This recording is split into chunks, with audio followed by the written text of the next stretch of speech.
என் சமூகத்தில் வருகிற என் பிள்ளைகள் மகிழ்ந்து களி கூறணும். தேவனை ஆராதிப்பது என்பது ஒரு மகிழ்ச்சி, ஒரு ஆனந்தம். தேவனுடைய பிரசன்னத்தில் மகிழ்ந்து களி கூறுவது.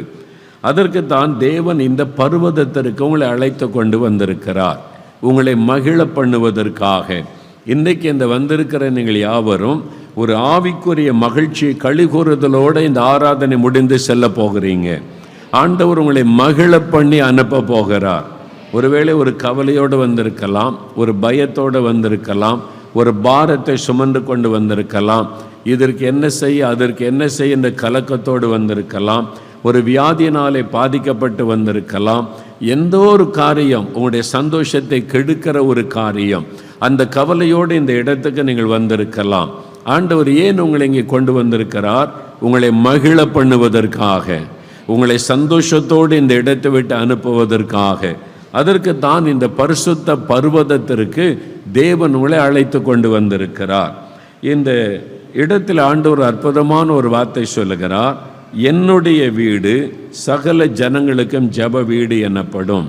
முதலாவது ஆண்டவர் இந்த இடத்தை கொடுத்து சொல்லும்போது, இது என்னுடைய வீடு, இந்த இடம், இந்த ஆலயம் இப்போ பிரதிஷ்டை பண்ணப்படுவது என்னுடைய வீடு, இது திஸ் இஸ் மை ஹவுஸ் அப்படின்னு ஆண்டவர் சொல்ல, ஹவுஸ் ஆஃப் காட் என்பதாய் ஆண்டவர் சொல்லுகிறார். அப்போ தேவனுடைய இடம் என்றால் என்னது? தேவன் வாசம் பண்ணக்கூடிய ஒரு இடம், தேவன் ஜனங்களை சந்திக்கிற ஒரு இடம், தேவன் ஜனங்களை சந்திக்க இறங்கி வருகிற ஒரு இடம். ஆதியாகமம் 28ஆம் அதிகாரம் 16-17 வசனத்தை வாசிக்கும் போது, யாக்கோபு வனாந்தரத்தில் படுத்திருக்கும் போது தேவ தரிசனத்தை பார்க்கிறார். கர்த்தர் அங்கே நின்று அவரோடு பேசுகிறார். தேவதூதர்கள் ஏறுகிறதையும் இறங்குகிறதையும் பார்த்த யாக்கோபு கர்த்தர் பேசுகிற சத்தத்தை கேட்டு காலையில் எழுந்தவுடனே சொல்லுகிறார், இந்த இடம் எவ்வளவு பயங்கரமாய் இருக்கிறது, இது தேவனுடைய வீடே இல்லாமல் வேறல்ல, இது வானத்தின் வாசல் என்று பெயர் சூட்டுகிறார். அங்கே கர்த்தர் நின்று பேசின காரியத்தை யாக்கோபு கேட்டபடியால், அதை பார்த்தபடியால் இது தேவனுடைய வீடு என்று பெயர் வைக்கிறார். இங்கே கர்த்தர் இருக்கிறார் என்பதாக. அப்போஸ்தலர் நடபடிகள் 22ஆம் அதிகாரம் 17வது வசனத்தை நீங்கள் வாசிக்கும்போது, அங்கே நான் வாசிக்கிற ஒரு காரியம், பவுல் அவர் தேவாலயத்தில் ஜெபம் பண்ணி கொண்டிருக்கும் போது தேவன் அவருக்கு தரிசனத்திலே தன்னை வெளிப்படுத்தின அனுபவத்தை அவர் சொல்லுகிறார். நான் அங்கே கர்த்தரை தரிசித்தேன் என்பதாக எழுதுகிறார். தேவனுடைய ஆலயத்திலே அவர் தேவனை தரிசித்தார். ஏசாயா 6ஆம் அதிகாரம் 1ஆம் வசனம் வாசிக்கும் பொழுது ஏசாயா ஒரு தரிசனத்தை பார்க்கிறார். உயரம் உன்னதமான சிங்காசனத்தில் கர்த்தர் வீற்றிருக்கிற தரிசனம். தேவனுடைய ஆலயம் தேவனுடைய வஸ்திர தொங்கலால் நிறைந்திருக்கிறது. அப்போ கர்த்தர் அங்கே வீற்றிருக்கிறார் என்கிற காட்சியை அவர் பார்க்கிறதை நாம் பார்க்கிறோம். அப்போ தேவனுடைய வீடு நாம் தேவனை தரிசிக்கிற ஒரு இடம், தேவன் தன் ஜனங்களுக்கு தன்னை வெளிப்படுத்துகிற ஒரு இடம். அதற்குத்தான் ஆண்டவர் இந்த இடத்தை உங்களுக்கு தந்திருக்கிறார். இந்த இடத்தில் நீங்கள் வரும்பொழுதெல்லாம் தேவ பிரசன்னத்தை உணரவும், ஆண்டவர் இங்கே இருக்கிறார் என்பதை காணவும், தேவ தரிசனம், ஆண்டவர் இங்கே இருக்கிறார், நம்மை மகிழ பண்ண இந்த இடத்தில் இருக்கிறார் என்பதை உணரவும். அதனால தான் நாம் இங்கே வரும்பொழுது தேவனுடைய வீட்டுக்கு நான் போகிறேன், ஆண்டவர் தன்னை வெளிப்படுத்துகிற இடத்திற்கு போகிறேன், இது தேவனுடைய வீடு என்று மகிழ்ச்சியோடு சொல்ல வேண்டும். அதுக்கு தான் இந்த இடம் ஆண்டவர் நமக்கு தந்திருக்கிறார். எங்களுடைய சர்ச்சு ஒன்று இருக்கிற, நீங்கள் நால்மாடிக்கு பார்க்கலாம், நியூ லைஃப் அந்த சிஎஸ்ஐ ஆலயம். அது பகலெல்லாம் திறந்து வச்சுருப்பாங்க. அவங்க பகலெல்லாம் அந்த ஆலயம் திறந்து வைக்கப்பட்டு இருக்கும். அங்கே ஒரு அந்த கோயில் குட்டியார்னு வச்சுருக்கிறோம், அந்த சபை சர்ச் ஒர்க்கர், அவங்க தான் அதை க்ளீன் பண்ணி சுத்தமாக பார்த்து கொள்ளுவாங்க, திறந்து வச்சுருப்பாங்க. ஒரு நாள் மாலை நேரம் ஒரு சகோதரி வந்தாங்க. அவங்க இந்து குடும்பத்திலேருந்து ரட்சிக்கப்பட்டவர்கள். அவங்க அந்த ஆலயத்துக்கு வந்தாங்க மாலையில் ஜெபம் பண்ணுவதற்கு. யாருமே இல்லை, இப்போ ஆராதனைலாம் இல்லை, மாலையில் ஜெபம் பண்ணுவதற்கு வந்தார்கள். வந்துட்டு அவன் மகன் வாலிப பையன், அவன் இந்து குடும்பத்தை சார்ந்தவன், அவன் இயேசுவை ஏற்றுக்கொள்ளலை. சரி, அம்மா சர்ச்சுக்கு போகிறாங்க, போயிட்டு வரட்டும், அவங்க இயேசுவை தெரிந்து கொண்டாங்க, சரி என்று சொல்லி அமைதியாக இருந்து விட்டான். அவங்க அம்மா சொன்னாங்க, என்னை சர்ச்சு வரைக்கும் கூட்டிகிட்டு போ, நான் கொஞ்ச நேரம் ஜெபம் பண்ணிட்டு வரணும்னு சொன்ன உடனே தாய்க்கு துணையாக அவன் வந்தான். வந்தவன் பாருங்கள் வெளியில் உட்காந்துட்டான், மண்டபத்தில் அந்த படியில் உட்காந்து செல்ஃபோனில் அவன் விளையாடி கொண்டு இருந்தான். அவன் திரும்பி பார்த்தா அவங்க அம்மா போய் முழங்கால் படிட்டு ஜெபம் பண்ணி கொண்டு இருந்தாங்க. அந்த ஆலயத்தில் முழங்கால் படிட்டு அவங்க ஜெபம் பண்ணி கொண்டு இருக்கிறாங்க. அவன் கொஞ்ச நேரம் கழித்து திருப்பி பார்த்தா ஒரு ஆள் அவங்களோட பேசி கொண்டு இருக்கிறாங்க. வெள்ளை அங்கி தரித்த ஒருவர் பேசி கொண்டு இருக்கிறாங்க. ஜெபெல்லாம் முடிஞ்சிட்டு அந்த அம்மா வெளியே வந்துட்டு, மகனே ஜெபம் பண்ணி முடிச்சிட்டேன் போகலான்னு சொன்னபோது, அந்த பாஸ்டர் எங்கம்மா, அந்த போதகர் எங்கே, அந்த ஊழியக்காரர் அப்படின்னா, உள்ளே பார்த்தா யாருமே இல்லையே அப்படின்னு கேட்டேன். அவங்க சொன்னாங்க, யாரும் இல்லை தம்பி, நான் ஜெபம் பண்ணிவிட்டு நான் வந்துட்டேன் அப்படின்னா. இல்லை, நான் பார்த்தேன், உங்கள் பக்கத்தில் ஒருத்தர் நின்று உங்கள் பக்கத்தில் நின்று உங்களை பார்த்து கொண்டு இருந்தார், பேசி கொண்டு இருந்தார்னா நான் நினச்சேன் அப்படின்னு சொல்லி. யாரை பார்த்தேன், நீ யாருமே இல்லையே சர்ச்சுக்குள்ளே? இல்லை, நான் பார்த்தேன். அவன் சொன்னான், அவன் கிறிஸ்தவன் கிடையாது, நான் தெளிவாக பார்த்தேன். அந்த போதகர்மார் வெள்ளை அங்கி போட்டிருப்பாங்கல்ல, ஐயர்மார் போட்டிருப்பாங்கல்ல, அது மாதிரி நீண்ட அங்கி போட்ட ஒருத்தர் நீங்கள் ஜெபம் பண்ணும்போது அவன் பக்கத்தில் குனிஞ்சு உங்கள்கிட்ட பேசிக்கிட்டு இருந்தார், நான் பார்த்தேன் என்பதாக சொன்னான். அவங்க அம்மாவுக்கு ஆச்சரியம். இல்லையே தம்பி, யாருமே இல்லை, நான் தெளிவாக பார்த்தேம்மா, அவங்க உங்கள் பக்கத்தில் உங்களுடைய முகத்தையே பார்த்து கொண்டு இருந்தாங்க, உங்கள்கிட்ட எதோ பேசுகிறாங்கன்னு நான் நினச்சேன், அவர் தான் இந்த போதகர் நினச்சேன். அப்போ தான் அந்த தாயார் அறிந்து கொண்டாங்க, நான் ஜெபம் பண்ணும்போது இயேசு என் பக்கத்தில் நின்றிருக்கிறார். அதை அந்த மகன் பார்த்துருக்கிறான். பாருங்கள், அந்த மகனுக்கு தேவன் அதை வெளிப்படுத்தி இருக்கிறார். அப்போ தேவனுடைய ஆலயத்தில் நீங்கள் வரும்போது அங்கே யார் இல்லாவிட்டாலும் நீங்கள் முழங்கால் படியிட்ட உடனே இயேசு அங்கே பிரசன்னமாவார். இயேசுவின் நாமத்தை சொன்ன உடனே, அதனால தான் அது தேவனுடைய வீடு.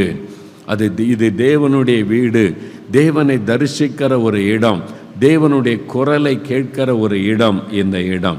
அது மாத்திரம். ரெண்டாவது, ஆண்டவர் சொல்லுகிறார், இது ஜெப வீடு எனப்படும், ஹவுஸ் ஆஃப் ப்ரேயர். இது ஜெப வீடு. மார்க்கு 11ஆம் அதிகாரம் 17ஆம் வசனத்திலும் இயேசு சொல்லும்போது, என்னுடைய வீடு எல்லா ஜனங்களுக்கும் ஜெப வீடு. இது உங்களுக்கு மட்டும் சொந்தம் கிடையாது. இந்த இந்த இந்த ஆலயம் உங்களுக்கு மட்டும் சொந்தம் கிடையாது. தூத்துக்குடியில் இருக்கிற எல்லாருக்கும் இது சொந்தம். எல்லா ஜனங்களுக்கும் ஜெப வீடு. இங்கே யார் வேணாலும் வரலாம், யார் வேணாலும் பிரார்த்தனை பண்ணலாம், யார் முழங்கால் பண்ணிட்டு ஜெபித்தாலும் தேவன் அந்த ஜெபத்தை கேட்பார். அவங்க என்ன மதம், என்ன இனம், எதையும் இயேசு பார்க்க மாட்டார். அதனால் இந்த இடம் எல்லாருக்கும் பொதுவான ஒரு இடம். இது எங்கள் சர்ச்சு, எங்கள் கட்டடம் என்று யாரும் சொல்ல முடியாது. என்னுடைய வீடு சகல ஜனங்களுக்கும் ஜெப வீடு. அப்போ யார் தேவையில் இருந்தாலும் இந்த இடத்துல ஜெபம் செய்யலாம். யார் ஒரு பிரச்சனையில் இருந்தாலும் இந்த இடத்துல வேண்டுதல் செய்யலாம். தேவன் அந்த ஜெபத்தை கேட்டு பதில் தருவார். இது ஒரு ஜெப வீடு, ஜெபம் பண்ணுகிற ஒரு இடம். ஆகவே தான் நீங்கள் இங்கே ஆலய ஆராதனைக்கு போகிறதுக்கு மாத்திரம் அல்ல, ஜெபம் பண்ணுவதற்கும் தேவனுடைய ஆலயத்திற்கு நீங்கள் வர வேண்டும். பார்த்தீங்களா? அப்போஸ்தலர் நடபடிகள் 3ஆம் அதிகாரம் 1ஆம் வசனம் வாசிங்க. பேதுருவும் யோவானும் தேவாலயத்துக்கு போனார்கள். பேதுரு யோவானை கூப்பிட்டு, இப்போ எதுக்கு தேவாலயத்துக்கு போகிறீங்க? இப்போ என்னங்க ஆராதனை நேரமா? இப்போ பலி செலுத்துகிற நேரமா? இப்போ எதுக்கு தேவாலயத்துக்கு போகிறீங்க அப்படின்னு கேட்டால், ஜெபம் பண்ண போகிறோம். இப்போ உங்களை கேட்டால் என்ன சொல்லுவீங்க? எங்கே போகிறீங்க? சர்ச்சுக்கு போகிறோம். எதுக்கு? இன்றைக்கி குடும்ப ஆசீர்வாத கூட்டம், அதுக்கு போகிறோம். எங்கள் ஆள் சர்ச்சுக்கு போகிறீங்களா? ஆமாம். எதுக்கு போகிறீங்க? இன்றைக்கி எழுப்புதலுக்காக ஜெபம் இருக்குது, அதுக்கு போகிறோம். இன்றைக்கி எதுக்கு போகிறீங்க? ஆலயத்துக்கு எதுக்கு போகிறீங்க அப்படின்னு கேட்டிங்கன்னா, இன்றைக்கி பைபிள் ஸ்டடி இருக்குது, அதற்காக போகிறோம். பைபிள் ஸ்டடி இல்லை, ஃபேமிலி மீட்டிங் இல்லை, அதெல்லாம் இல்லாத நேரத்தில் இப்போ எதுக்கு சர்ச்சுக்கு போகிறீங்க? நாங்கள் போய் ஜெபம் பண்ணிட்டு வர போகிறோம். குடும்பமாக போய் ஒரு அரை மணி நேரம் தேவாலயத்தில் போய் ஜெபிக்க போகிறோன்னு என்னைக்காவது நம்ம ஆலயத்துக்கு வந்திருக்கிறோமா? அன்றைக்கி பேதுரும் யோவானும் ஜெபம் பண்ணுவதற்கு ஆலயத்துக்கு போனார்கள். அங்கே பலி செலுத்துகிற நேரம் அல்ல, ஆராதனை நேரம் அல்ல, ஜெப வேளை. அந்த யூதர்களுக்கான ஒரு ஜெப வேளை ஒழுங்கு இருந்தது. அதன்படி அங்கே பிரசங்கம் கிடையாது, அங்கே பாட்டு கிடையாது, அங்கே ஒர்ஷிப் கிடையாது. இவங்க போய் முழங்கால் படிட்டு தேவனை பார்த்து ஜெபித்து விட்டு வருவார்கள். அதற்காக நீங்கள் இந்த ஆலயத்தை பயன்படுத்தணும். இது ஜெப வீடு. ஆராதனை நேரம் மட்டும் வந்துட்டு போகிறபடிக்கு பயன்படுத்துவதற்கு அல்ல. மற்ற நேரங்களில் நீங்கள் ஒரு குடும்பமாக ஜெபிக்க வரலாம் இல்லை? நீ யோசித்து பாருங்க. வீட்டுக்குள்ளே ஜெபிக்கிற அட்மாஸ்பியர் வேறு, இங்கே வந்து ஜெபிக்கும்போது இங்கே எப்போவுமே ஜெபம் நடக்கிறதுனால தேவ பிள்ளைகள் கூடி ஆராதிக்கிறதுனால தேவ பிரசன்னம் இருக்கும். அதனால் நீங்கள் வந்து ஜெபித்து பாருங்கள். நான் வந்து அந்த நாட்களில் நேசரத் ஆலயம் பார்த்துருக்கீங்களா? நேசரத்தில் பெரிய ஆலயம், மிஷினரிகள் கட்டின ஆலயம். என் ஊழியத்தின் ஆரம்ப நாட்களில் எனக்கு நிறைய டைம் கிடைக்கும். அதனால் நான் அந்த ஆலயத்துக்கு ஜெபம் பண்ண போவேன். அந்த ஆலயத்தில் போய் ஒரு ஒரு ஒரு தூணுக்கு பின்னால் அந்த ஆல்டர் பக்கத்தில் போய் முழங்கால் போடுவேன். நான் அங்கே போய் முழங்கால் போட்ட உடனே ஒரு தேவ பிரசன்னம் அப்படி ஆண்டு கொள்ளும். அது ஆண்டவுடைய பிரசன்னத்தை உணர்வதற்கு தடுமாற்றமே இருக்காது. அப்படியே தேவ பிரசன்னத்தை உணர முடியும். ஃப்ரீயாக ஜெபிச்சுக்கிட்டே இருக்க முடியும். எனக்கு ஒரு யோசனை, எப்படி இந்த இடத்துல அந்த மாதிரி ஒரு தேவ பிரசன்னம் இருக்குது அப்படின்னு பார்த்தா, நீங்கள் எப்போ அந்த சர்ச்சுக்கு போங்க, அந்த ஆலயத்தில் ஒரு தூணுக்கு பின்னால் அந்த பக்கம் எங்கேயாவது ஒரு மூலையில் யாராவது ஒருவர் அழுது ஜெபிச்சுக்கிட்டே இருப்பாங்க. நீ பாருங்க, அங்கே பாஸ்டர் இருக்க மாட்டாங்க, போதகர் இருக்க மாட்டாங்க, ஒர்ஷிப் டைமெல்லாம் இருக்காது, ஆராதனை டைமெல்லாம் காலையில் மாலையில் தான் இருக்கும். ஆனால் நீ எந்த டைம் போங்க, மத்தியானம் போங்க, ஈவினிங் போங்க, அந்த தூண் பக்கத்தில் அந்த ஓரத்தில் இந்த ஓரத்தில் யாராவது முழங்கால் போட்டு ஜெபிச்சுக்கிட்டே இருப்பாங்க. எப்பொழுதும் அங்கே இருந்து மக்கள் ஜெபிக்கிறதுனால எப்போவுமே ஒரு தேவ பிரசன்னம் இருக்கும். அந்த இடத்துல இப்போ நீங்கள் முழங்கால் போட்டிங்கன்னா ஜெபத்துக்கு கஷ்டமே இருக்காது. ஈஸியாக நீங்கள் ஆண்டவரோட கனெக்ட் ஆகிருவீங்க.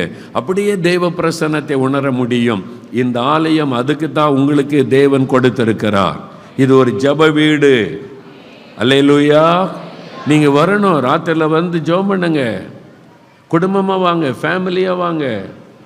இல்லை பைபிள் ஸ்டடி 8 மணிக்கு முடிஞ்சிடும், எல்லோரும் போயிடும். ஓகே, 8 மணிக்கு வாங்க, ஃபேமிலியாக ஒரு மணி நேரம் ஜெபிச்சுட்டு ஒரு கணவன் மனைவி பிள்ளைகளாக வந்து இங்கே முழங்கால் போட்டு பாட்டு பாடி நீங்கள் ஜெபிச்சுட்டு போன ஆண்டவருடைய உள்ள மகிழும். உங்களுக்கே ஒரு சந்தோஷம் இருக்கும். அங்கங்கே உட்காந்து ஜெபம் பண்ணுங்க, தேசத்துக்காக ஜெபம் பண்ணுங்க, உங்கள் அந்த பட்டணத்துக்காக ஜெபம் பண்ணுங்க. இது ஜெப வீடு. அதுக்கு தான் ஆண்டவர் உங்களுக்கு தந்திருக்கிறார். அப்போ ஆண்டவர் இந்த இடத்துக்கு வச்சிருக்கிற பேர் ஜெப வீடு, ஹவுஸ் ஆஃப் ப்ரேயர். அப்போ இங்கே ஜெபத்துக்கு தான் அதிக முக்கியத்துவம். அதை நீங்கள் அசெட்டப் பண்ணினீங்கன்னா தேவன் உங்களை ஆசீர்வதிக்க முடியாது. முழிரவு ஜெபம், எழுப்புதல் ஜெபம், உபவாச ஜெபம், அதுக்கு முக்கியத்துவம் கொடுக்க வேண்டும். அதை அசெட்டை பண்ணக்கூடாது. நீங்கள் அதுக்கு தீவிரமாய் வர வேண்டும். பைபிள் ஸ்டடி அசெட்டை பண்ணக்கூடாது. எத்தனை பேருக்கு அந்த வாய்ப்பு கிடையாது. தேவன் உங்களுக்கு அந்த வாய்ப்பை தந்திருக்கிறார். வேதத்தை கற்றுக்கொள்ள, ஜெபம் பண்ண, குடும்பத்துக்காக ஜெபிக்க, எழுப்புதலுக்காக ஜெபிக்க, எப்பொழுதெல்லாம் வந்து இந்த ஆலயத்துக்கு வந்து ஜெபிக்க முடியுமோ அதையெல்லாம் நீங்கள் பயன்படுத்தி கொள்ள வேண்டும். அதற்குத்தான் தேவன் ஜெப வீடாக தந்திருக்கிறார். தேவனுடைய சபையோட, தேவனுடைய ஆலயத்தோட உங்களுடைய குடும்பம், உங்களுடைய ஆவிக்குரிய வாழ்க்கை இணைந்திருக்க வேண்டும். தேவன் அதை பார்த்து உங்களை ஆசீர்வதிப்பார். அப்போ ஆண்டவர் சொல்றார், இதனுடைய ஜெப வீடு. இந்த ஜெப வீட்டில் இது என்னுடைய வீடு, ஜெப வீடுன்னு சொல்லிட்டு நான் அவர்களை மகிழ பண்ணுவேன். இந்த வீட்டுக்குள்ளே வர்றவங்களை ஆண்டவர் மகிழ பண்ணுவாராம். அல்லேலூயா. அப்போ துக்கத்தோடு வருகிறவர்கள் மகிழ்ச்சியோடு தான் இந்த இடத்தை விட்டு போவாங்க. எப்படி ஆண்டவர் மகிழ பண்ணுவார்? வேத புஸ்தகத்திலிருந்து சில காரியங்களை சொல்லி நாம் ஜெபிக்க போகிறோம். முதலாவது லூக்கா 18ஆம் அதிகாரம். அந்த அதிகாரத்தில் 10-14 வசனங்களை வாசிக்கும்போது 2 பேர் ஜெபம் பண்ண தேவாலயத்துக்கு வர்றாங்க. ஒருவன் ஆயக்காரன், ஒருவன் பரிசேயன்.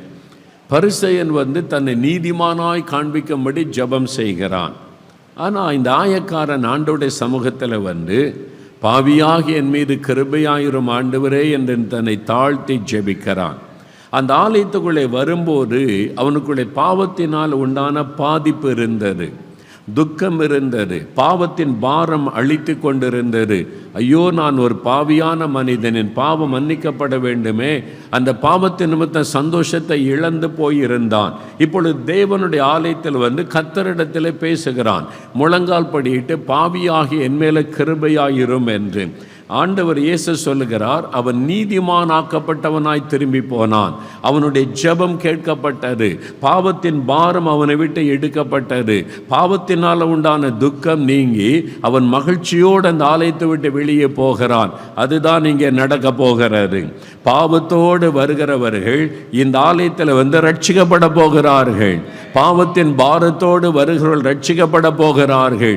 பாவத்தினால் துக்கத்தோடு வருகிறவர்கள் அவருடைய துக்கம் நீங்கி ரட்சிப்பின் சந்தோஷத்தை பெற்றுக்கொண்டு திரும்பி செல்ல போகிறார்கள். தேவன் பாவிகளை மகிழ பண்ண போகிறார். பாவிகளை மகிழ பண்ணுகிற ஒரு இடம் அவருடைய ஜெப வீடு. இன்றைக்கு நீங்க ரட்சிக்கப்படாதபடி ஒரு பாவத்தின் பாரத்தை சுமந்து கொண்டு யாராவது வந்திருந்தால் இந்த ஜெபாலயத்திலே கர்த்தர் உங்களை மகிழ பண்ண விரும்புகிறார். உங்களுடைய பாவத்தை மன்னித்து சமாதானத்தோடு மகிழ்ச்சியோடு அனுப்ப விரும்புகிறார். இது நம்மை மகிழ பண்ணுகிற ஒரு இடம். கன்னியாகுமரி மாவட்டத்தில் ஒரு சபையிலே ஊழியத்துக்காக போயிருந்த 3 நாள் கூட்டம்.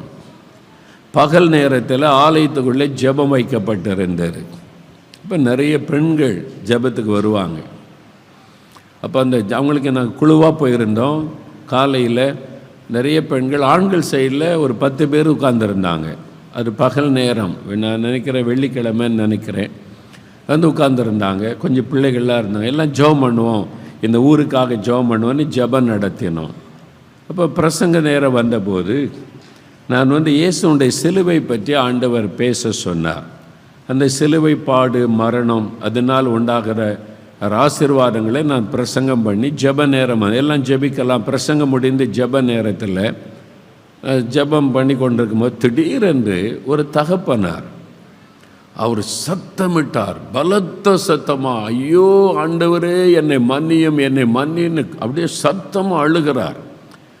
எல்லோரும் கண்ணை திறந்து பார்க்குறாங்க. அவர் சர்ச்சு டீக்கனார், எல்டர். அங்கே வந்து டீக்கன் அப்படின்னு சொல்லுவாங்க.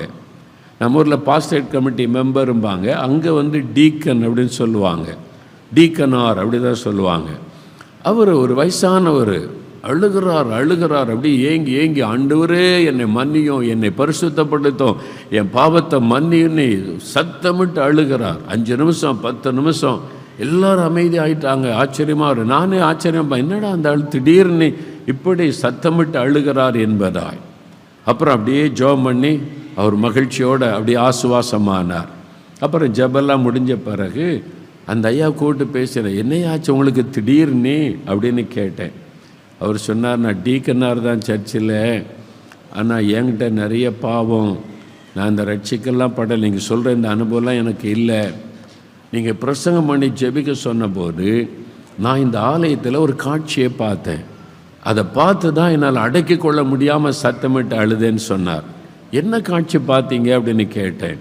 இயேசு சிலுவையில் அறையப்பட்ட ரத்தம் வடிய தொங்குகிற காட்சியை நான் பார்த்தேன். அதை பார்த்தபோது என் பாவம் எவ்வளோ பயங்கரம், என் பாவத்தினால தானே இயேசு ரத்தம் சிந்தினார், என் பாவத்துக்காகத்தானே தன்னை பலியாய் கொடுத்தார், அந்த ரத்தம் என்னை கழுவணும்னு சொல்லி நான் வந்து எல்லாத்தையும் மறந்துட்டேன். இங்கே இருக்கிற நீங்கள் எனக்கு தெரியல, மற்றவங்க யாரும் தெரியல, இயேசு அவருடைய சிலுவை மட்டும்தான் எனக்கு தெரிந்தது. நான் அவரை பார்த்து தான் அழுதேன், கதறினேன், என்னை மன்னிச்சிருங்க, என்னை பரிசுத்தப்படுத்துங்க, என்னை அழுதேன்னு சொல்லி. இப்போ எப்படி இருக்கிறேன்? எனக்கு ரொம்ப சந்தோஷமாக இருக்குது. இன்றைக்கி ரொம்ப என் மனசில் இருக்க பாரெல்லாம் போயிட்டு ஒரு பெரிய சந்தோஷம். நான் சொன்னேன், அதுதான் ரட்சிப்பின் சந்தோஷம். பார்த்தீங்களா, தேவன் அவரை மகிழ பண்ணினார். அவர் ஆலயத்துக்கு வரும்போது பாவத்தோடு தான் வந்தார். அவர் சபையில் எல்டர் தான், டீக்கனார் தான், ஆனால் பாவத்திலிருந்து ரட்சிக்கப்படவில்லை. ஆனால் அந்த தேவாலயத்தில் தேவன் தன்னை அவருக்கு வெளிப்படுத்தி அவர் ரட்சித்து மகிழும்படி கர்த்தர் செய்து விட்டார். இந்த இடத்துல அப்படி நடக்க போகிறது. இங்கே வர்றவங்களுக்கெல்லாம் இயேசு தன்னை வெளிப்படுத்த போகிறார். அவங்க ரட்சிக்கப்படும்படி பாவத்தோடு வரக்கூடிய மக்களை மகிழ பண்ண போகிறார். அதற்கு தான் இந்த ஜெப வீடு, அதற்கு தான் ஆண்டவரே உங்களுக்கு தந்திருக்கிறார்.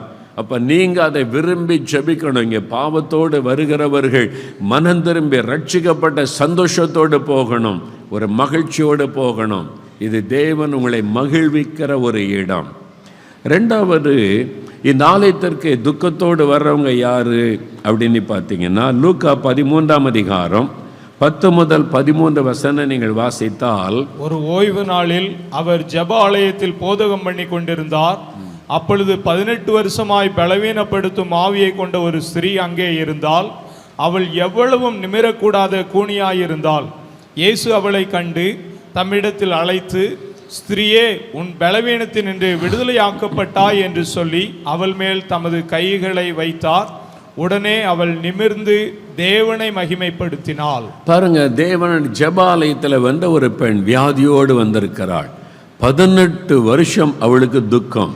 அந்த வியாதி கூன் விழுந்து பலவீனப்படுத்த ஆவினாலே தாக்கப்பட்டு ஆலயத்துக்கான தவறாமல் வருகிறாள். ஆனால் அவளுக்குள்ள ஒரு துக்கம், சரீரம் பாதிக்கப்பட்டிருக்கிறது, நோயினால் பாதிக்கப்பட்டு அதனாலே ஒரு துக்கம் அவளுக்குள்ள 18 வருஷமாக இருந்தது.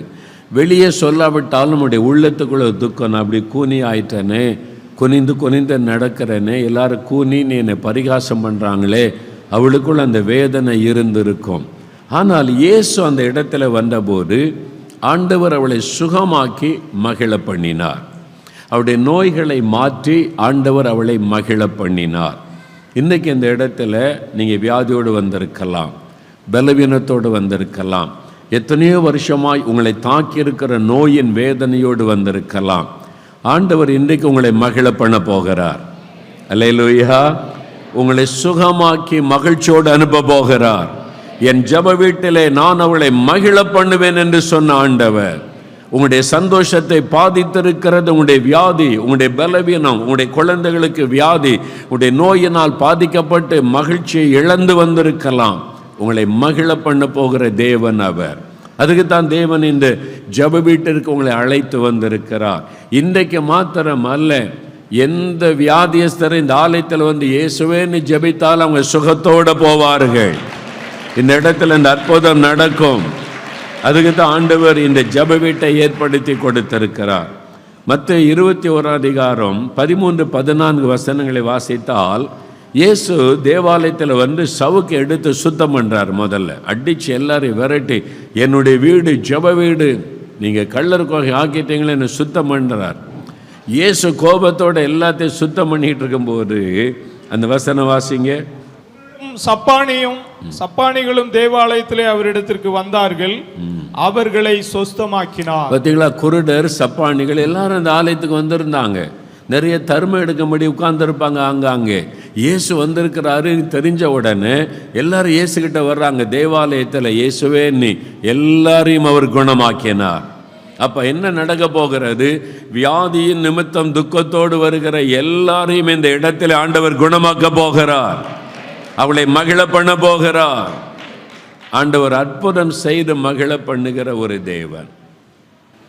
நாசரேத்து பக்கம் கடையனோடன்னு ஒரு ஊர் இருக்குது, கடையனோடை. அங்கே வந்து ஒரு தாத்தா இருந்தாங்க. அவங்க பேர் கிறிஸ்டியான் தாத்தான்னு. எங்கள் ஊழியத்தில் எங்களோட பல வருஷமாக இருந்தாங்க. 78 ஊழியம் ஆரம்பிக்கிற காலத்திலிருந்து அவங்க வந்து எங்கள் ஜெபக்குழுக்கு வருவாங்க, வந்து நல்ல பிரசங்கம் பண்ணுவாங்க, ஜெபம் பண்ணுவாங்க. ஒரு தகப்பனார்.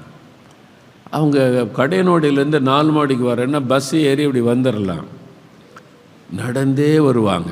எப்பவும் ஒரு பை போட்டிருப்பாங்க, அதில் கைப்பர் ட்ராக்ஸு காஸ்பெல்லாம் வச்சுருப்பாங்க. வர்ற வழியில் ஒரு 5 கிராமத்திலாவது பிரசங்கம் பண்ணிடுவாங்க. தெருவில் நின்று பிரசங்கம் பண்ணுவாங்க. 5 நிமிஷம் 10 பிரசங்கம் பண்ணிவிட்டு ட்ராக்ஸ் கொடுத்துக்கிட்டே தான் வருவாங்க. அப்புறம் ஊழியம் முடிஞ்சு போனாலும் எங்கெங்கே டைம் கிடைக்கும் அங்கே நின்று பிரசங்கம் பண்ணுவாங்க. சுவிசேஷம் அறிவித்து கைப்பறுதி கொடுத்துட்டே போவாங்க.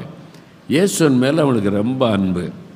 நான் கேட்டேன், தாத்தா அவங்களுக்கு வயசாகி போச்சு, உங்கள் பாட்டில் பஸ்ஸில் ஏறி வந்து இறங்க வேண்டியது தானே, நடந்தே வர்றீங்களே?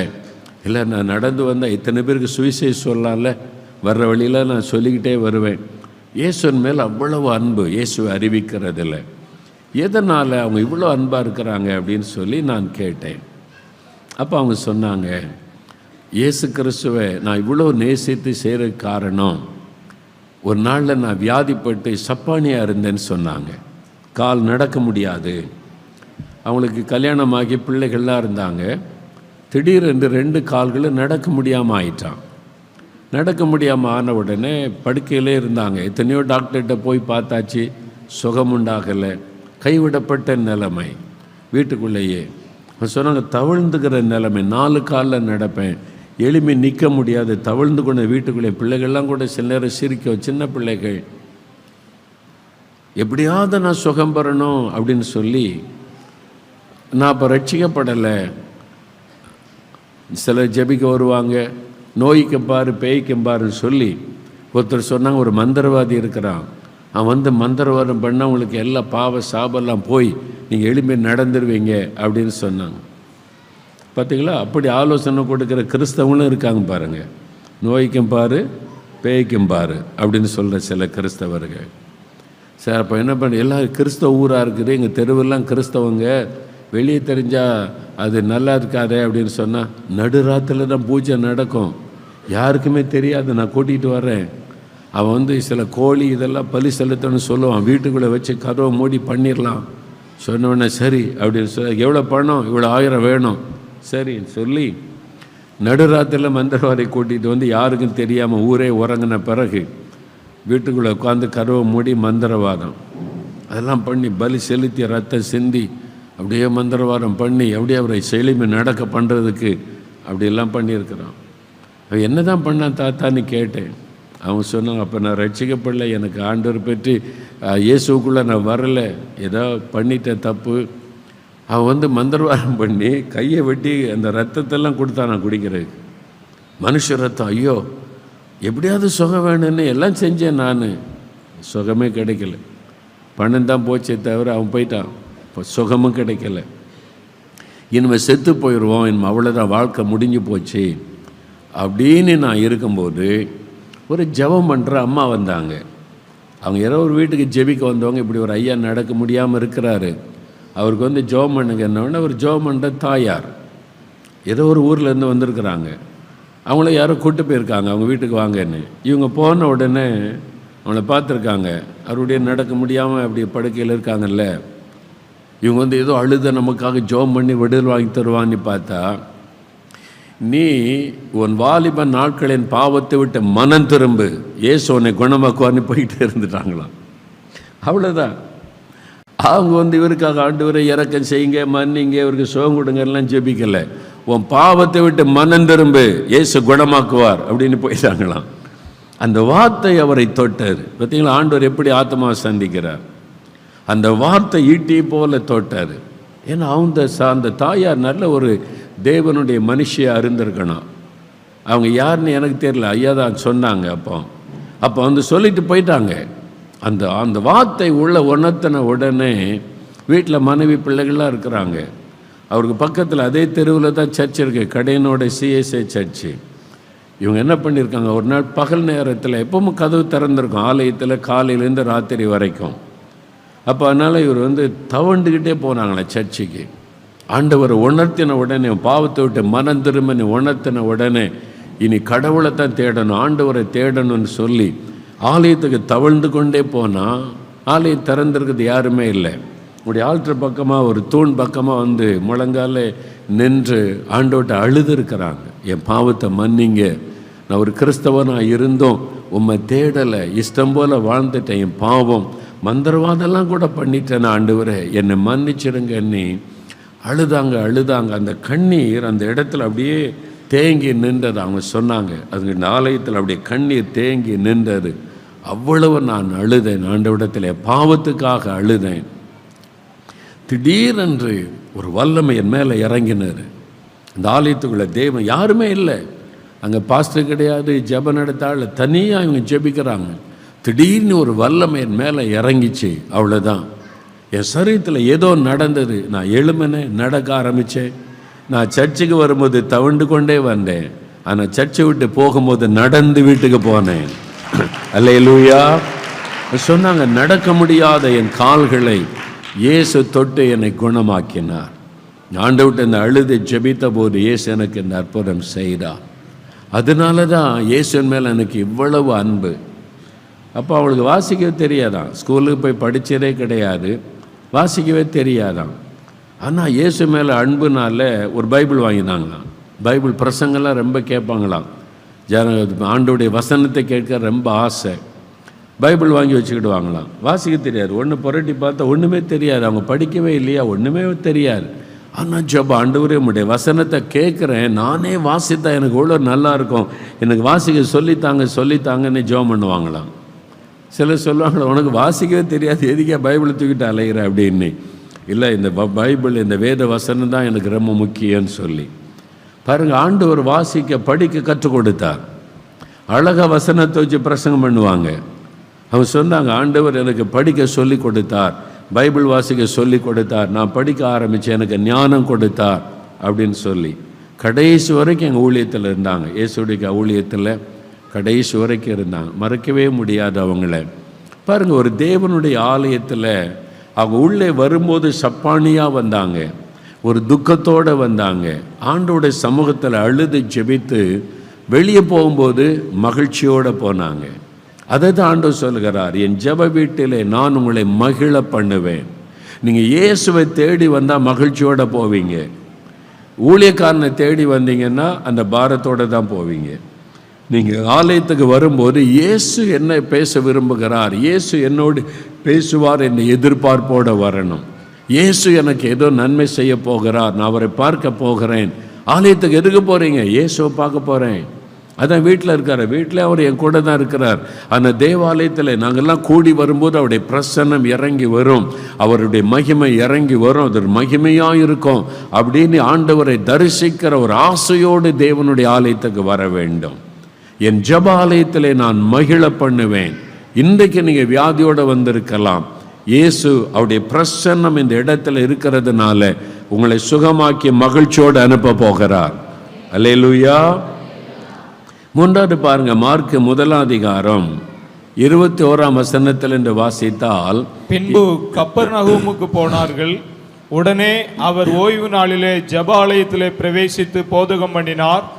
அவர் வேதபாரகரை போல போதியாமல் அதிகாரமுடையவராய் அவர்களுக்கு போதித்தபடியினால் அவருடைய போதகத்தை குறித்து ஜனங்கள் ஆச்சரியப்பட்டார்கள். அடுத்த வசனம், அவர்களுடைய ஜெப ஆலயத்திலே அசுத்த ஆவியுள்ள ஒரு மனுஷன் இருந்தான். அவன், ஐயோ நஸ்ரேனாகி இயேசுவே, எங்களுக்கும் உமக்கும் என்ன? எங்களை கெடுக்கவா வந்தீர்? உம்மை இன்னார் என்று அறிவேன், நீர் தேவனுடைய பரிசுத்தர் என்று சத்தமிட்டான். அதற்கு இயேசு, நீ பேசாமல் இவனை விட்டு புறப்பட்டு போ என்று அதை அதட்டினார். உடனே அந்த அசுத்த ஆவி அவனை அலைக்கழித்து மிகுந்த சத்தமிட்டு அவனை விட்டு போய்விட்டது. பார்த்தீங்களா? ஜெப வீடு, இது ஜெப வீடு, தேவனுடைய வீடு. அசுத்த ஆவி பிடித்த மனிதன் அங்கே இருந்தான், பிசாசு பிடித்த ஒரு மனிதன். அவன் எப்படி இருந்திருப்பான் யோசிச்சு பாருங்க, எவ்வளோ துக்கத்தோடு இருந்திருப்பான்ல. அசுத்த ஆவியினாலே பாதிக்கப்பட்ட ஒரு மனிதன் நிம்மதியாக இருந்திருப்பானா, சமாதானமாக இருந்திருப்பானா? அவனுக்குள்ள ஒரு பாதிப்பு இருந்திருக்கும். ஆனால் இப்போ இயேசு அந்த அசுத்த ஆவியை அதட்டுகிறார். அவன் வரும்பொழுது பிசாசு பிடித்தவனாய் வந்தான். ஆலயத்தை விட்டு திரும்பி போகும்போது விடுதலை பெற்றவனாய் போனான், மகிழ்ச்சியோடு போனான். பிசாசின் கட்டுகளில் இருந்து ஆண்டவர் அவனுக்கு விடுதலை கொடுத்து மகிழ்ச்சியோடு அனுப்பினார். ஜெப வீட்டிலே மகிழ பண்ணுகிற ஒரு தேவன். ஒரு சமயம் குஜராத்துக்கு நான் ஊழியத்துக்கு போயிருந்தேன். அங்குள்ள மிஷினரிமார்களுக்காக, அந்த உள்ள ஆதிவாசி மிஷினரிகள், அந்த லோக்கல் மிஷினரிகளுக்காக ஒரு 3 நாள் கூட்டம் ஒரு ஆலயத்தில் ஒழுங்கு பண்ணப்பட்டிருந்தது. அது ஒரு கிராமத்தில் இருந்த அவங்க மிஷினரிகளால் கட்டப்பட்ட ஆலயம். அப்போ அங்கே போன போது அங்கே தான் 3 நாள் கூட்டம். அப்போ அவங்க சொன்னாங்க ஒரு காரியத்தை, ஒரு தகப்பனாரை அழைச்சிட்டு வந்தாங்க. அந்த கிராமத்தை சார்ந்த ஆதிவாசி, அந்த குடும்பத்தை சார்ந்த தகப்பனார் ஒரு வாலிப மகனை அழைச்சிட்டு வந்தாங்க. இந்த தகப்பனார், இந்த மகனை பாருங்க பிரதர்னு மிஷினரிகள் அறிமுகப்படுத்தினாங்க. என்ன விஷயம்னு கேட்டேன். அந்த வாலிபன் ஒரு அசுத்த ஆவியினால் பாதிக்கப்பட்டிருந்தான். அவர் பிசாசு அவனை ஆட்கொண்டிருந்தார். அவன் என்ன பண்ணுவான், தன்னால் பேசுவான், தன்னால் சிரிப்பான், அப்படியே ஊர் ஊராக தெரு தெருவாக சுற்றுவான், அப்படியே நடப்பான். அந்த ஊருக்கு வெளியில் அவுட்டரில் பார்த்தீங்கன்னா ஒரு பெரிய காடு இருக்கிறாரு, காட்டு பகுதி. பகல் நேரத்தில் கூட தனியாக யாரும் போகிறதுக்கு பயப்படுவாங்க. கூட்டமாக போயிட்டு ஏதாவது வருவாங்களே தவிர தனியாக போக மாட்டாங்க அந்த காட்டு பகுதி. இவன் பகலெல்லாம் ஊரில் சுற்றுவான், ராத்திரி ஆன உடனே அந்த காட்டுக்கு போயிடுவான், தனியாக அந்த காட்டுக்கு போவான்.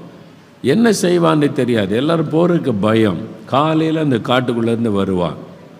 அவருடைய பெற்றோருக்கு ரொம்ப துக்கம், வாலிப பையன் இப்படி பிசாசு பிடித்து அலைகிறானே என்று. அங்கெல்லாம் ஊருக்கு ஒரு மந்திரவாதி இருப்பாங்க, அவங்க தான் டாக்டர்ஸ். அங்கே உள்ள என்ன வியாதினாலும் மந்திரவாதிகிட்ட தான் போவாங்க.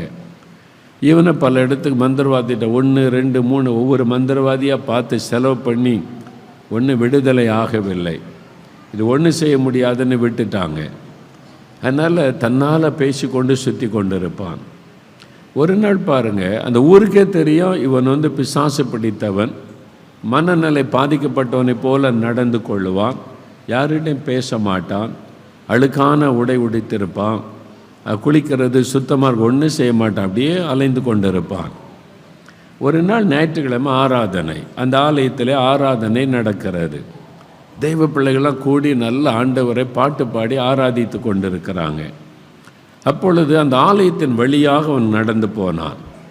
நடந்து போன இந்த பாட்டு சத்தம் கேட்ட உடனே அவன் அந்த ஆலயத்தின் வாசலை எட்டி பார்த்தான். அழுக்கான வஸ்திரம், பரட்ட தலை, அவன் பிசாசு பிடித்து இப்படி இருக்கிறான் என்று எல்லாருக்குமே தெரியும். அவன் அந்த ஆலயத்துக்குள்ளே எட்டி பார்த்தான். அந்த பின்னால் இருந்த ஒரு சகோதரர் உள்ளவான்னு கூப்பிட்டார். உள்ளே வந்துட்டான். இதில் உட்காரு அப்படின்னு கை காமிச்சார். உட்காந்துட்டான். அப்படியே உட்காந்து ஆராதனை முழுவதில் அப்படியே பார்த்து கொண்டு அப்படியே இருந்தான். அவனுக்காக யாரும் ஜெபிக்கலை, தனியாக ஊழியக்காரரும் ஜெபிக்கலை. அவங்க வொர்ஷிப் நடத்தினாங்க, பிரசங்கம் பண்ணாங்க, எல்லாருக்கும் ஜெபம் பண்ணாங்க, அவ்வளோதான். அந்த ஆராதனை முடியும் வரைக்கும் சர்ச்சுக்குள்ளேயே இருந்தான், எழும்பி போகவில்லை. ஆராதனை முடிந்தது, நேர வீட்டுக்கு போனான், குளித்தான், தலையெல்லாம் சீவனான், புது உடை போட்டால். அவங்க அப்பாவுக்கு ஆச்சரியமாக பார்க்குறாரு, என்ன நடந்துச்சு இவனுக்கு? கண்ணாடி பார்க்குறான், முகத்தை பார்க்குறான், தலை சீவுறான், பெரிய மாற்றம். நேர திருப்பி வந்துட்டான், அந்த ஊழியக்கார இடத்துல வந்துட்டான். அவன் பேச ஆரம்பித்தான், என்ன நடந்தது பாருங்க. அந்த ஆலயத்துக்குள்ளே உள்ளே வரும்போது பிசாசு பிடித்தவனாய் வந்தான். அவனுக்காக யாரும் கை வைத்து ஜெபிக்கவும் இல்லை, பிசாசு ஓடுன்னு சொல்லவும் இல்லை. ஆனால் அந்த ஆராதனை முடிகிறக்குள்ள அந்த அசுத்தாவி அவனை விட்டு போய்விட்டார். ஒரு விடுதலை. அந்த தகப்பனாருக்கு பயங்கர சந்தோஷம். எத்தனை மந்திரவாதி பார்த்தேன், எவ்வளோ பணம் செலவு பண்ணேன், என் பையனுக்கு விடுதலையே கிடைக்காம இருந்தது. ஒரே ஒரு நாள் சர்ச்சுக்குள்ளே வந்தான், விடுதலை ஆகிவிட்டது. அவனுக்காக யாரும் ஜெபிக்கவும் இல்லை, பிசாசை துரத்தவும் இல்லை. ஆராதனையிலே தேவ பிரசன்னம், கர்த்தருடைய பிரசன்னம் இறங்கினதுனால அந்த அசுத்தாவி அவனை விட்டு விலகினது. அதான் ஆண்டவர் சொல்லுகிறார், என் ஜெப வீட்டிலே உங்களை மகிழ பண்ணுவேன். நீங்கள் என்ன பிரச்சனை, உங்களுக்கு பாவ பிரச்சனையா, வியாதி பிரச்சனையா, பிசாசம் போராட்டமா, எந்த காரியமானாலும் என் ஜெப வீட்டிலே உங்களுக்கு பதில் உண்டு. என் ஜெப வீட்டிலே உங்களுக்கு விடுதலை உண்டு. என் ஜெப வீட்டிலே நீங்கள் வந்துவிட்டால் நீங்கள் மகிழும்படியான காரியம் உண்டு. ஏனென்றால் என் ஜெப வீட்டிலே நான் பிரசன்னமாயிருக்கிறேன். ஆண்டவர் இயேசு இங்கே பிரசன்னமாயிருக்கிறார். அல்லேலூயா. அவர் இங்கே பிரசன்னமாயிருக்கிறதுனால யார் துக்கத்தோடு வந்தாலும் அவங்க சந்தோஷத்தோடு தான் திரும்பி போவார்கள். அது ஆண்டவருடைய வாக்கு தத்துவம் இந்த ஜெப வீட்டில். ஏன் இதெல்லாம் சொல்லுகிறேன் என்றால், இனி வருகிற நாட்களில் ஒவ்வொரு ஆராதனையிலும் இது நடக்க போகிறது. அநேகர் இங்கே மனம் திரும்ப போகிறார்கள். அநேகர் இங்கே சுகமடைய போகிறார்கள். அநேகர் பிசாசின் கட்டளிலிருந்து விடுதலை அடைய போகிறார்கள். தேவனுடைய வல்லமை இந்த இடத்திலே வெளிப்பட போகிறது. அதற்குத்தான் இந்த ஜெப வீடு, அதற்குத்தான் தேவன் உங்களை இங்கே அழைத்து கொண்டு வந்திருக்கிறார். என் ஜெப வீட்டிலே என் பிள்ளைகளை நான் மகிழ பண்ணுவேன். அறியாத மக்கள் அநேகர் வருவார்கள், தெரியாத மக்கள் அநேகர் வருவார்கள். இந்த இடத்துல போய் வேண்டுதல் செய்தால் வியாதி மறைந்து விடுகிறது என்ற செய்தி பரவும். இந்த இடத்துல ஜெபம் பண்ணினால் பிசாசு போய்விடுகிறது என்கிற ஒரு செய்தி பரவும். இந்த இடத்துல ஒரு வல்லமை இருக்கிறது. இந்த இடத்துல ஒரு வல்லமையுள்ள ஒரு ஆண்டவர் இருக்கிறார். ஆண்டவர் இயேசு கிறிஸ்து இருக்கிறார். அங்கே போனால் விடுதலை, அங்கே போனால் சுகம், அங்கே போனால் பாவத்திலிருந்து சாபத்திலிருந்து விடுதலை, அங்கே விடுதலை கொடுக்கிற ஒரு ஆண்டவர் இருக்கிறார். இந்த செய்தி பரவ போய் அநேக மக்கள் வரப்போகிறார்கள். அதுக்கு தான் இந்த ஜெப வீடு. நீங்க மட்டும் வாரம் வாரம் ஆராதிச்சுட்டு சந்தோஷப்பட்டு போவதற்கு அல்ல. அறியாத மக்களும் ஆண்டவருடைய ஆசீர்வாதத்தை, விடுதலை பெற்றுக்கொண்டு செல்லுவதற்காக அவர்களை மகிழ்விக்க ஆண்டவர் விரும்புகிறார். எத்தனையோ மக்கள் துக்கத்தோடு இருக்கிறாங்க. இன்னொரு சம்பவம் பாருங்க. 4வது 1 சாமுவேல் 1 அதிகாரம் 10 வசனம் வாசிங்க. 1 சாமுவேல் 1:10. அவள் போய் மனங்கசந்து மிகவும் அழுது கர்த்தரை நோக்கி விண்ணப்பம் பண்ணி, சேனைகளின் கர்த்தாவே, தேவரீர் உம்முடைய அடியாளின் சிறுமையை கண்ணோக்கி பார்த்து உம்முடைய அடியாளை மறவாமல் நினைந்தருளி உமது அடியாளுக்கு ஒரு ஆண் பிள்ளையை கொடுத்தால் அவன் உயிரோடு இருக்கும் சகல நாளும் நான் அவனை கர்த்தருக்கு ஒப்பு கொடுப்பேன், அவன் தலையின் மேல் சவரகன் கத்தி படுவதில்லை என்று பொருத்தனை பண்ணினாள். அன்னாளை குறித்து நம்ம வாசிக்கிறோம். அன்னாளுக்கு ஒரு குறை, நல்ல கணவர் இருந்தார், நல்ல குடும்பம், அவளை நேசிக்கிற கணவர், ஆனால் குழந்தை இல்லை என்கிற குறை அவளுக்கு இருந்தது.